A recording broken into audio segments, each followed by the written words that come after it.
आज की कहानी है शनि व्रत कथा। बहुत पुरानी कहानी है। एक समय स्वर्गलोक में सबसे बड़ा कौन के प्रश्न पर 9 ग्रहों में वाद विवाद हो गया। विवाद इतना बढ़ा कि परस्पर भयंकर युद्ध की स्थिति बन गई। निर्णय के लिए सभी देवता देवराज इंद्र के पास पहुँचे और बोले, थे देवराज, आपको निर्णय करना होगा कि हम में से सबसे बड़ा कौन है। देवताओं का प्रश्न सुनकर देवराज इंद्र सोच में पड़ गए। इंद्र बोले, मैं इस प्रश्न का उत्तर देने में असमर्थ हूँ। हम सभी पृथ्वी लोक में उज्जैनी नगरी में राजा विक्रमादित्य के पास चलते हैं। देवराज इंद्र सहित सभी ग्रह और देवता उज्जैनी नगरी पहुँचे। महल में पहुंचकर जब देवताओं ने उनसे अपना प्रश्न पूछा तो राजा विक्रमादित्य भी कुछ देर के लिए परेशान हो उठे, क्योंकि सभी देवता अपनी अपनी शक्तियों के कारण महान थे। किसी को भी छोटा या बड़ा कह देने से उनके क्रोध के प्रकोप से भयंकर हानि पहुंच सकती थी। अचानक राजा विक्रमादित्य को एक उपाय सूझा और उन्होंने विभिन्न धातुओं स्वर्ण, रजत, कांसा, ताम्र, सीसा, रांगा, जस्ता, अभ्रक व लोहे के 9 आसन बनवाए। धातुओं के गुणों के अनुसार सभी आसनों को एक दूसरे के पीछे रखवाकर उन्होंने देवताओं को अपने अपने सिंहासन पर बैठने को कहा। देवताओं के बैठने के बाद राजा विक्रमादित्य ने कहा, आपका निर्णय तो स्वयं हो गया। जो सबसे पहले सिंहासन पर विराजमान है वही सबसे बड़ा है। राजा विक्रमादित्य के निर्णय को सुनकर शनि देवता ने सबसे पीछे आसन पर बैठने के कारण अपने को छोटा जानकर क्रोधित होकर कहा, राजा विक्रमादित्य, तुमने मुझे सबसे पीछे बैठाकर मेरा अपमान किया है। तुम मेरी शक्तियों से परिचित नहीं हो। मैं तुम्हारा सर्वनाश कर दूंगा। शनि ने कहा, सूर्य एक राशि पर 1 महीने, चंद्रमा 2.25 दिन, मंगल 1.5 महीने, बुध और शुक्र 1 महीने, बृहस्पति 13 महीने रहते हैं, लेकिन मैं किसी राशि पर 7.5 वर्ष तक रहता हूँ। बड़े बड़े देवताओं को मैंने अपने प्रकोप से पीड़ित किया है। राम को 7.5 के कारण ही वन में जाकर रहना पड़ा और रावण को 7.5 के कारण ही युद्ध में मृत्यु का शिकार बनना पड़ा। राजा, अब तू भी मेरे प्रकोप से नहीं बच सकेगा। इसके बाद अन्य ग्रहों के देवता तो प्रसन्नता के साथ चले गए, परंतु शनिदेव बड़े क्रोध के साथ वहां से विदा हुए। राजा विक्रमादित्य पहले की तरह ही न्याय करते रहे। उनके राज्य में सभी स्त्री पुरुष बहुत आनंद से जीवन यापन कर रहे थे। कुछ दिन ऐसे ही बीत गए। उधर शनि देवता अपने अपमान को भूले नहीं थे। विक्रमादित्य से बदला लेने के लिए एक दिन शनिदेव ने घोड़े के व्यापारी का रूप धारण किया और बहुत से घोड़ों के साथ उज्जैनी नगरी पहुँचे। राजा विक्रमादित्य ने राज्य में किसी घोड़े के व्यापारी के आने का समाचार सुना तो अपने अश्वपाल को कुछ घोड़े खरीदने के लिए भेजा। घोड़े बहुत कीमती थे।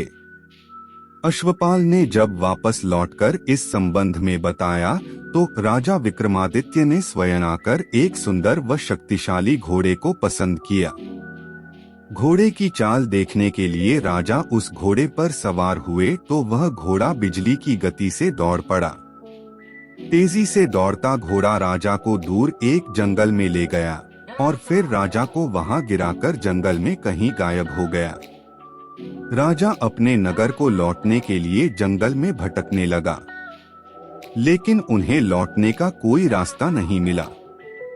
राजा को भूख प्यास लगाई। बहुत घूमने पर उसे एक चरवाहा मिला। राजा ने उससे पानी मांगा। पानी पीकर राजा ने उस चरवाहे को अपनी अंगूठी दे दी। फिर उससे रास्ता पूछकर वह जंगल से निकलकर पास के नगर में पहुंचा। राजा ने एक सेठ की दुकान पर बैठकर कुछ देर आराम किया। उस सेठ ने राजा से बातचीत की तो राजा ने उसे बताया कि मैं उज्जैनी नगरी से आया हूँ।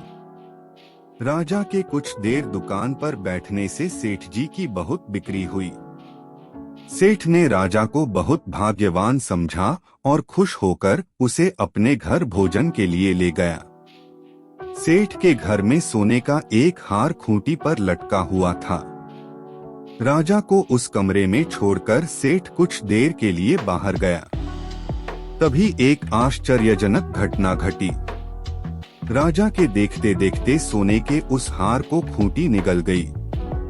सेठ ने कमरे में लौटकर हार को गायब देखा तो चोरी का संदेह राजा पर ही किया, क्योंकि उस कमरे में राजा ही अकेला बैठा था। सेठ ने अपने नौकरों से कहा कि इस परदेसी को रस्सियों से बांधकर नगर के राजा के पास ले चलो। राजा ने विक्रमादित्य से हार के बारे में पूछा तो उसने बताया कि उसके देखते ही देखते खूंटी ने हार को निगल लिया था। इस पर राजा ने क्रोधित होकर चोरी करने के अपराध में विक्रमादित्य के हाथ पांव काटने का आदेश दे दिया। राजा विक्रमादित्य के हाथ पांव काटकर उन्हें नगर की सड़क पर छोड़ दिया गया। कुछ दिन बाद एक तेली उन्हें उठाकर अपने घर ले गया और उसे अपने कोल्हू पर बैठा दिया। राजा आवाज देकर बैलों को हाँकता रहता। इस तरह तेली का बैल चलता रहा और राजा को भोजन मिलता रहा। शनि के प्रकोप की 7.5 पूरी होने पर वर्षा ऋतु प्रारंभ हुई। राजा विक्रमादित्य एक रात मेघ मल्हार गा रहे थे कि तभी नगर के राजा की लड़की राजकुमारी मोहिनी रथ पर सवार उस तेली के घर के पास से गुजरी। उसने मेघ मल्हार सुना तो उसे बहुत अच्छा लगा और दासी को भेजकर गाने वाले को बुला लाने को कहा। दासी ने लौटकर राजकुमारी को अपंग राजा के बारे में सब कुछ बता दिया। राजकुमारी उसके मेघ मल्हार से बहुत मोहित हुई और उसने सब कुछ जानकर भी अपंग राजा से विवाह करने का निश्चय कर लिया। राजकुमारी ने अपने माता पिता से जब यह बात कही तो वे हैरान रह गए। रानी ने मोहिनी को समझाया, बेटी, तेरे भाग्य में तो किसी राजा की रानी होना लिखा है, फिर तू उस अपंग से विवाह करके अपने पाप पर कुल्हाड़ी क्यों मार रही है।